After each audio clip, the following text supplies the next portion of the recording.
Sir यहाँ sir यहाँ पे देखिए सर यहाँ से प्लीज। डिपार्टमेंट ऑफ फ्लोरिकल्चर की तरफ से एक कोशिश लोगों को दिखाने की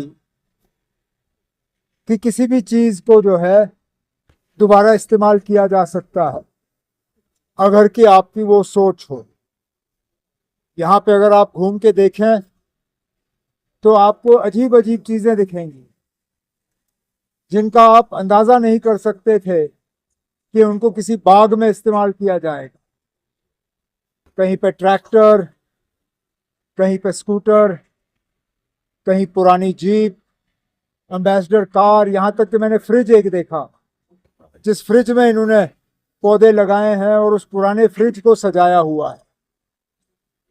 शायद डिपार्टमेंट ऑफ फ्लोरिकल्चर के तरफ से ये एक पैगाम हम सबको है कि किसी भी चीज को फेंकने से पहले हमें एक बार सोचना चाहिए कि क्या हम उसको दोबारा कहीं इस्तेमाल कर सकते हैं या नहीं। क्योंकि आजकल हम सब ने देखा है सॉलिड वेस्ट मैनेजमेंट और प्लास्टिक वेस्ट के डिस्पोजल का एक बहुत बड़ा मसला हमारे शहरों में भी और देहात में बना हुआ है।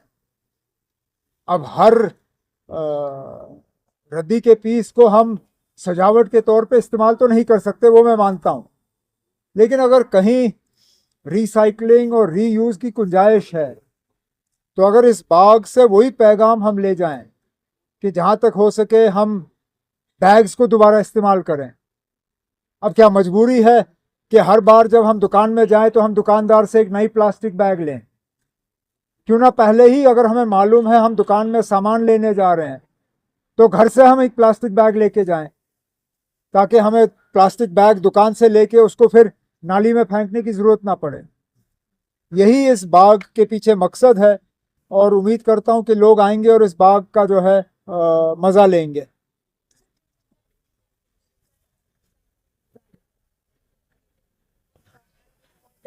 गार्डन है तो आपको लगता है कि इससे और ज्यादा टूरिस्ट अट्रैक्ट हो सकते हैं, या जैसे क्रिसैंथेमम खुला उसके बाद टूरिस्ट का क्या मतलब क्या रहा? क्रिसैंथेमम गार्डन को तो एक ही सीजन मिला, इस साल उसका दूसरा सीजन होगा। उम्मीद करते हैं कि पिछले साल के मुकाबले जो हमने कुछ सबक सीखे उनका हम इस्तेमाल करेंगे, जो उस बाग में बेहतरी लानी है वो करेंगे। जो आज का ट्यूलिप गार्डन है वो पहले साल का ट्यूलिप गार्डन नहीं था। पहले साल में मुझे याद है वो बहुत ही छोटा ट्यूलिप गार्डन था, कितने साल लगे उसको यहाँ तक पहुँचने में। हर साल उसमें कुछ ना कुछ ऐड होता गया, कहीं फंवारे ऐड हुए, कहीं वाटर चैनल ऐड हुआ, कहीं उसके नए लेवल्स बने। इसी तरह क्रिसैंथेमम गार्डन को जो है इसको हम ऐड करेंगे। और जहाँ तक ये वेस्ट टू वंडर वाली के बाग की हम बात करें, मैं तो चाहूँगा कि हमारे जो फ्लोरिकल्चर के डिपार्टमेंट के कुछ जो अफसरान हैं वो चंडीगढ़ जाके वहाँ देखें जो उन्होंने वहाँ पे बाग बनाया हुआ है वेस्ट का। उसको अगर हम कुछ हद तक यहाँ रिक्रिएट कर सकें तो मैं मान के चलता हूँ कि ये भी एक टूरिज्म के लिए एक बहुत बड़ा अट्रैक्शन बनेगा। पॉलिटिक्स, राहुल गांधी के जो अभी भी प्रोटेस्ट हो रहे हैं, जंतर मंतर फॉलो हो गया, कांग्रेस पार्टी फॉलो हुआ, despite that in front of parliament अभी भी राहुल गांधी है। How do you think that he is a genuine? अगर ऑपोजिशन लीडर ऑपोजिशन ना करे तो वो किस काम का? मैंने आप लोगों को जम्मू कश्मीर के ऑपोजिशन लीडर से तो नहीं सुना पूछते हुए, ना आप फजूल में बार बार क्यों सवाल करते हो? जब वो करते हैं आपको मजा आता है, जब राहुल गांधी करते हैं आप लोग कहते हो ना ये राहुल गांधी क्यों कर रहा है। ये मतलब अलग अलग तराजुओं में आप इस तरह ऑपोजिशन के लीडरों को नहीं तोल सकते हो। राहुल गांधी वो कर रहा है जो मुल्क उससे एक्सपेक्ट करती है। ऑपोजिशन लीडर का काम है हुकूमत से जवाब लेना, ऑपोजिशन लीडर का काम है हुकूमत को जवाबदेह बनाना। राहुल गांधी वही कर रहा है और मैं तो चाहूंगा कि वो इसी तरह करता रहे, क्योंकि यही तो है ऑपोजिशन का काम। जम्मू कश्मीर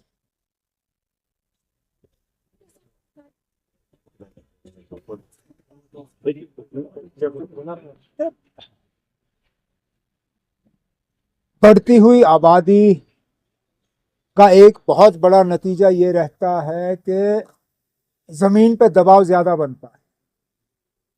हर कोई चाहता है कि वो अपना मकान बनाए, हर कोई चाहता है कि वो तरक्की करे। तरक्की करने के बाद जिस प्लॉट पे उनका मकान बना हुआ है वो प्लॉट और ज़्यादा बढ़ जाए।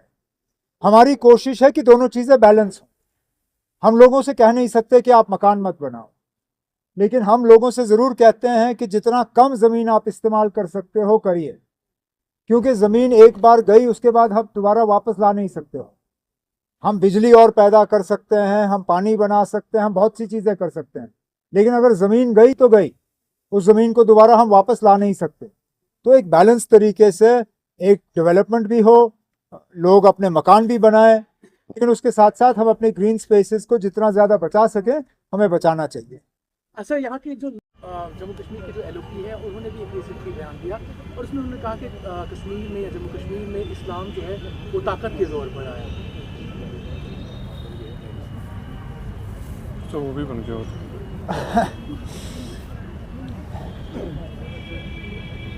अब फिर तो मैं इतना ही कहूँगा कि हमारी हुकूमत की कारकर्दगी बहुत ही ज़्यादा बेहतरीन होगी कि लीडर ऑफ द ऑपोजिशन साहब को इस हुकूमत के बारे में कहने के लिए कुछ नहीं मिला। अब जम्मू कश्मीर में इस्लाम कैसे पैदा हुआ वो उस पर रोशनी डाल रहे हैं। मैं तो इसको अपनी कामयाबी मानूंगा। बाकी मैं इतना ही कहूँगा कि जनाब, मज़हब के मामलों में उनको ज़्यादा टिप्पणी नहीं करनी चाहिए। ज़ोर ज़बरदस्ती तो हमने भी देखा। बाबरी मस्जिद में क्या हुआ? क्या वो ज़ोर ज़बरदस्ती नहीं थी? जो आज मुसलमान जो भुगत रहे हैं बाकी मुल्क में, वो क्या है?